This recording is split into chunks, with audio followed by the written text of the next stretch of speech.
बिस्मिल्लाहिर्रहमानिर्रहीम अस्सलामु अलैकुम। आज जो हम लेक्चर डिस्कस करने जा रहे हैं वो एडवांस टैक्स के हवाले से है। एडवांस टैक्स का इससे पहले हमने जो लेक्चर देखा था कि इंडिविजुअल बिज़नेस पर्सन की कैलकुलेशन कैसे की जाती है। डिपार्टमेंट की तरफ से जो नोटिस आता है उसके ऊपर वो जो कैलकुलेशन जो बेसलाइन बनाते हैं, किन चीज़ों को बेसलाइन बनाते हैं और किस बेस पे वो हमें एडवांस टैक्स की लायबिलिटी निकाल के देते हैं। तो आज का जो टॉपिक वो एओपी पे है। एओपी पे आज हम इसको डिस्कस करने जा रहे हैं। तो एओपी पे तीनों यानी कि टैक्स इम्प्लीमेंट होते हैं। मिनिमम मिनिमम टैक्स होगा, नॉर्मल टैक्स होगा और अकाउंटिंग प्रॉफिट टैक्स। ये तीनों टैक्स इसके ऊपर इम्प्लीमेंट होंगे और व्हिचएवर इज़ हायर जो भी होता है वो एडवांस टैक्स की लायबिलिटी होती है। इन तीनों में जो सा भी हायर होगा वो हमें पे करना होगा। ठीक है? और इसके अलावा हमने एडवांस टैक्स के ऊपर 2 से 3 लेक्चर पहले भी बनाए हुए हैं जिस पे हमने डिस्कस किया था कि कौन जमा करवाएगा, कैसे जमा करवाएगा और क्यों जमा करवाएगा और इसके अगर ना जमा करवाएँ तो उसके ऊपर पेनल्टीज़ क्या हैं। वो डिफरेंट लेक्चर हैं, वो भी डिटेल में हमने बनाए थे, वो आप मैं लिंक में दे दूँगा, तो आप उसको भी देख लीजिएगा। अभी हम ओवरव्यू थोड़ा-सा इसका ले लेते हैं एओपी का। एओपी का सबसे पहले मैं आपको नोटिस दिखा देता हूँ कि जो डिपार्टमेंट की तरफ से हमें नोटिस आए थे, सबसे पहले उसको हम देख लेते हैं, फिर उसके बाद ही इसके ऊपर आते हैं क्योंकि वो नोटिस मैंने यहाँ कॉपी पेस्ट किए हुए हैं सारे। तो फिर यहाँ से स्टार्ट करेंगे। एक शक्ल मैं आपको सिर्फ़ उस नोटिस की दिखा दूँ। जो टैक्स ईयर 22 के अंदर हमारे पास एडवांस टैक्स की मद में आए थे। हम 4 क्वार्टर हैं, तो चारों क्वार्टर का मैंने सामने मेंशन कर दिया कि किस बेस पे इसकी वर्किंग होती है नोटिस की और फिर इसके ऊपर फर्दर हम जाएँगे। इसकी अभी सिर्फ़ हम कैलकुलेशन देखेंगे कि कैलकुलेशन इसकी कैसे करनी यानी कि तीनों टैक्स की मिनिमम, नॉर्मल और अल्टरनेटिव टैक्स की। ठीक है? ये देखेंगे ये है फर्स्ट क्वार्टर का इसका यानी कि नोटिस था। आपके सामने 1 जुलाई से 30 सितंबर है, 30 सितंबर 2021 ये नोटिस आया था। ये एक्सेल के ऊपर मैंने पेस्ट किया हुआ है ऑलरेडी। ये पूरा है, ये देखें नॉर्मल टैक्स लास्ट ईयर की फिगर लिख दी है, फिर टैक्स चार्जेबल क्या है, फिर सारी ये बेसलाइन इन्होंने बना के तकरीबन 72, 95, 369 रुपए की इन्होंने हमारे पर टैक्स लायबिलिटी बनाई हुई थी। अच्छा, इसके ऊपर जब आप आईआरएस पे जाएँगे, अगर आपके पास नीचे ऑप्शन खुल रहे हैं यानी कि ओपन हो जाएँ, ओपन होंगे तो इसका मतलब है कि आपने इसका जवाब देना है। वैसे तो अमूमन जो कंपनी है वो एडवांस चेक्स ऑलरेडी अपनी चीज़ें सबमिट करवाती हैं। वो कंपल्सरी है, वो आपको करवाना ही है, नहीं करवाएँगे तो बाद में कोई ना कोई पंचायत निकल आती है। तो इसका ये है कि अभी देखें इसके ऊपर इस नोटिस के ऊपर हमारे पास नीचे डेटा ओपन नहीं था, सिर्फ़ ये इन्होंने इतना डेटा दिया था, हमारे पास कोई लायबिलिटी निकल रही नहीं थी क्योंकि ऑलरेडी हम एक्सीड पेमेंट कर चुके थे। लेकिन बेसलाइन ये है कि ये जो कैलकुलेशन है, ये कैलकुलेशन आ रही कैसे है? आपको पता होना चाहिए जो डिपार्टमेंट है, डिपार्टमेंट किस बेस पे एडवांस टैक्स की कैलकुलेशन कर रहा है? क्या प्रीवियस ईयर की बेस पे कैलकुलेशन कर रहा है, गलत तो नहीं कर रहा, ये हमें चेक करनी चाहिए ताकि हमें पता चले कि एक्चुअल में डिपार्टमेंट वर्किंग सही कर रहा है कि नहीं कर रहा। और उसी बेस पे फिर हम अपनी यानी कि एडवांस टैक्स की लायबिलिटी बना के डिपार्टमेंट में जमा करवाते हैं। चलें, ये मैं इसको क्लोज़ कर रहा हूँ और लास्ट वाला भी देख लेते हैं। न 2 नहीं आखिरी क्वार्टर का ये है 1 अप्रैल से 30 जून। देखें ये भी सारी कैलकुलेशन जो है इसकी जितना था ये मैं कॉपी पेस्ट एक्सेल पे कर चुका हूँ, ठीक है? और अब आ जाते हैं यहाँ पे। एओपी का ये एओपी है, इससे पहले हमने इंडिविजुअल की कैलकुलेशन देखी थी, आज हम एओपी की देखेंगे और इंशाल्लाह इसके बाद हम प्राइवेट लिमिटेड पे इसकी जाके कैलकुलेशन देखेंगे। तो सबसे पहले ओवरव्यू ले लें एओपी का। एओपी और प्राइवेट लिमिटेड के फॉर्मूले सेम है लेकिन थोड़ी-सी टैक्स की कैलकुलेशन में थोड़ा-सा डिफरेंस आ जाता है, ठीक है? Salary person not submit the advance tax. ये आपको पता होगा कि सैलरी पर्सन का तो एडवांस टैक्स होता ही नहीं है, चाहे उसकी रेंटल इनकम हो, प्रॉफिट इनकम हो, डिविडेंड इनकम हो या नेशनल सर्टिफिकेट वगैरह हो। कंपनी प्राइवेट लिमिटेड या AOP company submit the advance income tax last date of submission every quarter. ये एओपी और प्राइवेट लिमिटेड के लिए दोनों के लिए डेट सेम है। 25 सितंबर है, 25 दिसंबर है, 25 मार्च है और जो लास्ट वाला जो क्वार्टर है 4 उसकी जो लास्ट डेट होती है वो 15 जून होती है। ठीक है, ये एक ओवरव्यू था। और देख लेते हैं कि formula for the companies private limited और एओपी का सेम फार्मूला है, लेकिन मैंने कहा टैक्स की कैलकुलेशन अलग है, तो इसको हम सेपरेट अपने इंशाल्लाह नेक्स्ट लेक्चर में हम प्राइवेट लिमिटेड को देखेंगे। आज हम एओपी को देख रहे हैं, इससे पहले हमने इंडिविजुअल को देखा था।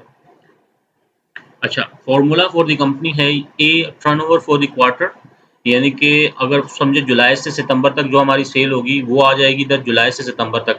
Turnover for the quarter A. B last year tax paid, जो लास्ट ईयर का टैक्स था वो आ जाएगा, यानी कि लास्ट ईयर जो भी हाई हम टैक्स दिया होगा वो होगा, या नॉर्मल कोई भी कंडीशन में ये उठाएगा तो वो अभी हम आ जाएगा नीचे जाके देखेंगे तो पता चल जाएगा हमें। अच्छा सी लास्ट ईयर टर्नओवर, यानी कि जो हमारा टर्नओवर था पिछले साल का, यानी कि टैक्स ईयर अगर हम 22 में है तो 21 का हमारा जो टर्नओवर था वो आ जाएगा। और विच डी है D which tax deducted during the year, और जो हमारा यानी कि एडवांस टैक्स डिडक्ट हो रहा होगा उसको हम लेस कर देंगे। तो फॉर्मूला क्या है, A multiply by B divide by C, यानी कि फर्स्ट क्वार्टर को जो हमारी फर्स्ट क्वार्टर की सेल है उसको मल्टीप्लाई कर देना है बी से, या बी क्या है लास्ट ईयर का टैक्स है, और डिवाइड कर देंगे लास्ट ईयर के टर्नओवर से, लास्ट ईयर की सेल से, ठीक है, और माइनस कर देंगे डी। माइनस डी जो हमारा टैक्स इस साल का कटा होगा, उस क्वार्टर में जितना भी एडवांस टैक्स कटा होगा इंपोर्ट पे या आ, उस पे जो हमने माल सेल आउट किया होगा, जो हमें चेक मिला होगा उस पर जो टैक्स डिडक्ट किया होगा वो लेस कर देंगे। बाकी फर्दर बिजली के बिल के ऊपर जो टैक्स कटा होता है वो हो जाएगा। वो सारा लेस करने के बाद हमारी जो लायबिलिटी निकलती है या नहीं निकलती वो हमें डिपार्टमेंट को जमा करवानी होती है। ठीक है, ये फॉर्मूला आप भी समझ गए होंगे। और अब आ जाते हैं नोटिस के ऊपर। ये UP notice receive from FBR advance income tax under section 147 tax year 21-22। Tax year 22 के नोटिस से मैंने चारों क्वार्टर उस पे सामने मेंशन कर दिए, जो 4 क्वार्टर थे, तो मैंने बोला डिटेल में हम इस पे बात कर सकें। तो इसको ओपन कर लेते हैं। देखें ये फर्स्ट क्वार्टर है। ये क्या कह रहा है, normal tax of latest year या टैक्स चार्जेबल वैल्यू। ठीक है, ये आ गया। ये पहले क्वार्टर की वैल्यू दे दी, बाकी की 3 की सेम है। ठीक है, अब इधर देखें, इधर ये है कि इन्होंने जो पहले क्वार्टर का जो हमें नोटिस दिया, इसको बेस लाइन बनाया इन्होंने टैक्स ईयर 20 को। हम टैक्स ईयर 22 में खड़े। पहले क्वार्टर में इन्होंने बेस लाइन किसको बनाया, बेस लाइन बनाया टैक्स ईयर 20 को, और बाकी जो 3 क्वार्टर है इन्होंने बेस लाइन किस चीज़ पर बनाया, टैक्स ईयर 21 को। तो दो डिफरेंट ईयर का इन्होंने दो डिफरेंट ईयर के क्या कहते हैं रिटर्न उठाए। उसको बेस पहले जो पहला क्वार्टर है उसको टैक्स ईयर 20 से कंसीडर किया, और बाकी जो 3 क्वार्टर है उसको टैक्स ईयर 21 से कंसीडर किया टैक्स ईयर 22 के लिए। ठीक है, तो क्या किया इन्होंने कहा कि नॉर्मल टैक्स लास्ट ईयर ये था, इसके ऊपर टैक्स चार्जेबल फॉर जो है टर्नओवर टैक्स इतना है, इसके ऊपर इतना है, इसके ऊपर इतना है। 1 for turnover the tax year, ये क्या है, C multiply by 110, 100 multiply by 4। ठीक है, तो ये इन्होंने ये कैलकुलेशन ये निकाल दी है। कैसे आएगी ये हम नीचे देखेंगे इंशाल्लाह। और फिर ये आ गई B highest tax assess for the tax year. ठीक है, turnover for the last tax year. सही है, बी हो गया। और बाकी जो है ये आपके पास निकल आया नॉर्मल टैक्स, फिर क्या कहते हैं मिनिमम टैक्स, फिर अकाउंटिंग प्रॉफिट, और इन तीनों में जो विच एवर इस हायर की कंडीशन है, जो ज़्यादा होगा वो हमें पे करना होगा। अब ये किस तरह टैक्स की जो इन्होंने कैलकुलेशंस की हैं, ये वैल्यू आई कैसे, इसको हम डिस्कस कर लेते हैं। ठीक है, ये नोटिस था, इसमें भी ये टैक्स ईयर 21 का है।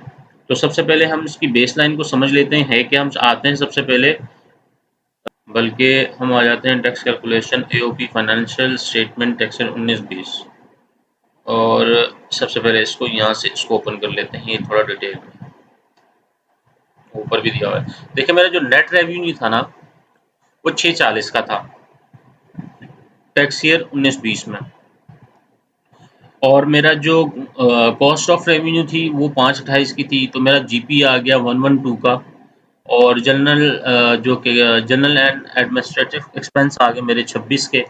अच्छा, प्रॉफिट एंड क्या कहते हैं प्रॉफिट एंड लॉस आ गया 85 का। अदर इनकम आ गई 13 लाख रुपए की, और जो प्रॉफिट बिफोर टैक्स आया वो 87 का है। अब 87 की ये प्रॉफिट एंड लॉस अकाउंट है, ये तो आ गया। और जो टैक्स पूरा हमारा डिडक्ट हुआ था ऑन दी टैक्स ईयर 20 के अंदर, वो हमने मेंशन कर दिया, और हमारे पास ग्रॉस प्रॉफिट आ गया 38 का। ठीक है, ये हमारा टैक्स ईयर 19-20 का है, और ये टैक्स ईयर 21 का है। इसी तरह 406 की हमारी सेल थी, 322 की हमारी कॉस्ट थी, जीपी हमारा 83 का निकल आया, 15 हमारा जनरल एडमिनिस्ट्रेटिव एक्सपेंस हैं। अच्छा, प्रॉफिट ऑपरेटिंग इक्विटी में हमारा 67 आ गया, 472 की हमारी अदर इनकम है। तो प्रॉफिट बिफोर टैक्स जो अमाउंट आई वो 68 की है। 41 का हमारा टैक्स कटा था और टोटल जो है प्रॉफिट जो हमारा हुआ वो 26 का हुआ। ठीक है, ये होगी कैलकुलेशन। अब आ जाते हैं, सबसे पहले देख लेते हैं कि इधर इन्होंने ली है, ये क्या लिया, tax, normal tax. Normal tax से मुराद के टैक्स ईयर 21 के टैक्स ईयर 20 के अंदर नॉर्मल टैक्स, ये नॉर्मल टैक्स 26,528,652 कैसे आया, इसकी कैलकुलेशन चेक कर लेते हैं। टैक्स ईयर 20 की कैलकुलेशन है और टैक्स ईयर 20 के अंदर इन्होंने कैलकुलेशन जो की, टैक्स चार्जेबल की जो वैल्यू ली, इन्होंने 3 तरह के टैक्स होते हैं, मैंने आपको बताया, नॉर्मल, मिनिमम और अल्टरनेटिव या अकाउंटिंग प्रॉफिट टैक्स। इन्होंने बेसलाइन बनाया कि नॉर्मल टैक्स को, कि नॉर्मल टैक्स जो बना वो कितना बना। तो नॉर्मल टैक्स की कैलकुलेशन है, एओपी के ऊपर नॉन सैलरी पर्सन का फॉर्मूला लगता है नॉर्मल टैक्स के लिए। तो सबसे पहले नॉर्मल टैक्स को हम समझ लेते हैं। तो नॉर्मल टैक्स है क्या, ये लास्ट में दिया हुआ मैंने, और ये देखें नॉर्मल, मिनिमम या टर्नओवर टैक्स कैलकुलेशन या अकाउंटिंग प्रॉफिट। ठीक है, ये 3 तरह के टैक्स और तीनों की कैलकुलेशन इसमें हुई हुई है। तो सबसे पहले हम टैक्स ईयर नॉर्मल टैक्स की कैलकुलेशन देख लेते हैं। देखें, मेरे पास जो प्रॉफिट बिफोर टैक्स था वो 87 का था। अच्छा, इसमें क्या किया, एड विजिबल जो थे उसको हमने ऐड कर दिया, एड विजिबल और एड विजिबल को हमने लेस कर दिया। तो जो टोटल नेट प्रॉफिट आया वो आया 78 का। अच्छा, 78 का हमारे पास नेट प्रॉफिट आ गया और 78 का प्रॉफिट आने के बाद हमने क्या किया कि ये देखें स्लैब यूज हुआ है। ये अगर आप नॉन प्रॉफिट वो देखेंगे, नॉन सैलरी पर्सन का वो क्या कहते हैं स्लैब देखेंगे, तो स्लैब के अंदर ये मेंशन किया हुआ है, ये वाला पोर्शन, ये तो 60 लाख तक एग्जाम्प्ट है। हमने क्या किया, 60 लाख तक हमने इसको एग्जाम्प्ट कर दिया और जो बाकी वैल्यू बची, 60 लाख में से जो बाकी वैल्यू बची वो बची हमारे पास 25 की। ठीक है, 25 की वैल्यू हमारे पास बची और इसके ऊपर जो फिक्स है, जो फिक्स अमाउंट है, जो फिक्स अमाउंट है वो आ रही है 12,20,000। ये जो 12 लाख है ये फिक्स है, ये हमें पे करना ही करना होगा। अच्छा, 60 लाख, हाँ ठीक है, ये हमें पे करना ही करना होगा, ये वाला 12,20,000 रुपये प्लस 35% का रेट लगेगा। तो 35% का रेट कैसे लगेगा, हमने 72,025 के ऊपर 35% इम्प्लीमेंट कर दिया।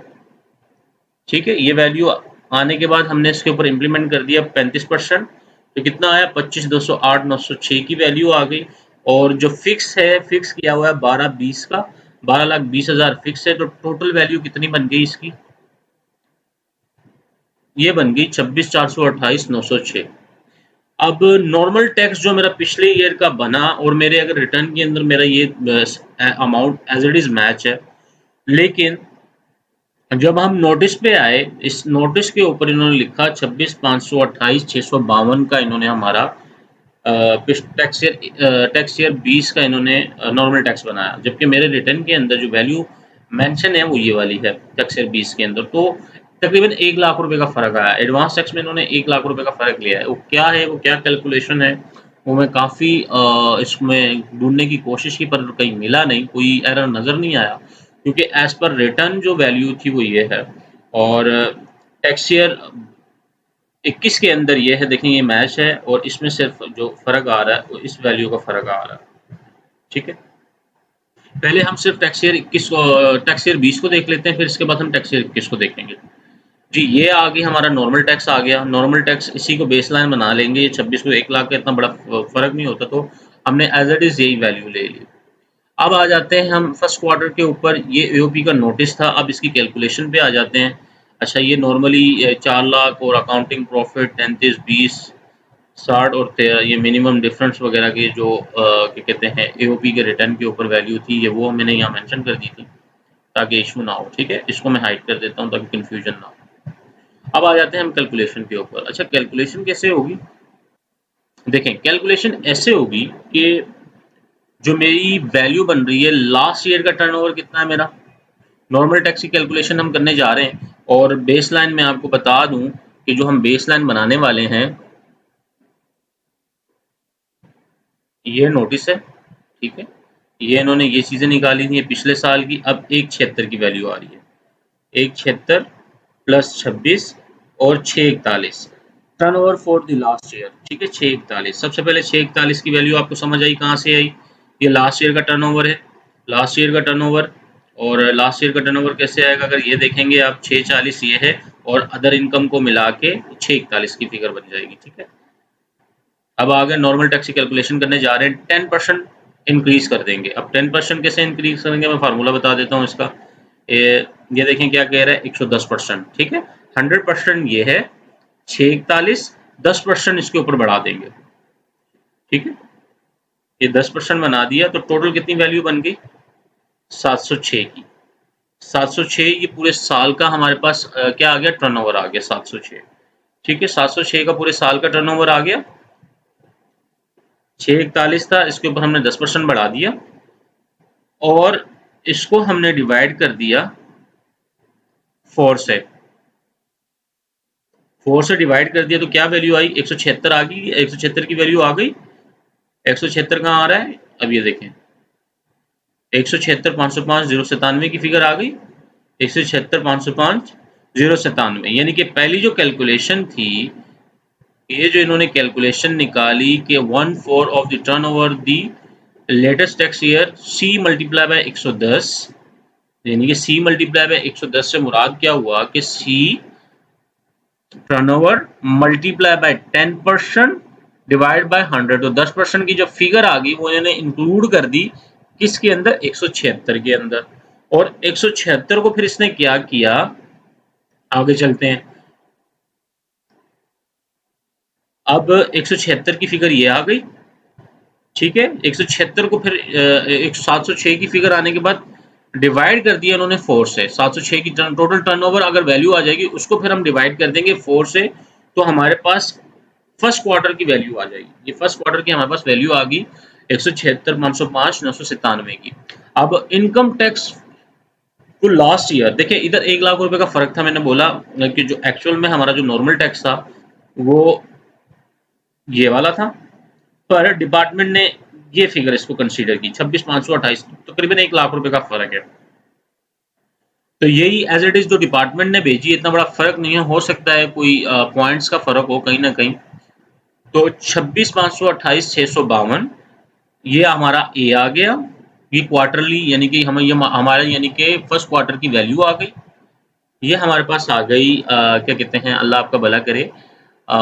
ये नॉर्मल टैक्स की फिगर आ गई लास्ट ईयर की, टैक्स ईयर 20 की। टैक्स ईयर 22 में खड़े, ये टैक्स ईयर 22 की सेल आ गई फर्स्ट क्वार्टर की। ये टैक्स ईयर 20 का जो है इन्होंने जो इनकम टैक्स उठाया, ये उसकी टैक्स लायबिलिटी नॉर्मल टैक्स जो था टैक्स ईयर 20 में, ये वो वैल्यू आ गई। और डिवाइड कर दिया इन्होंने किससे? इन्होंने किया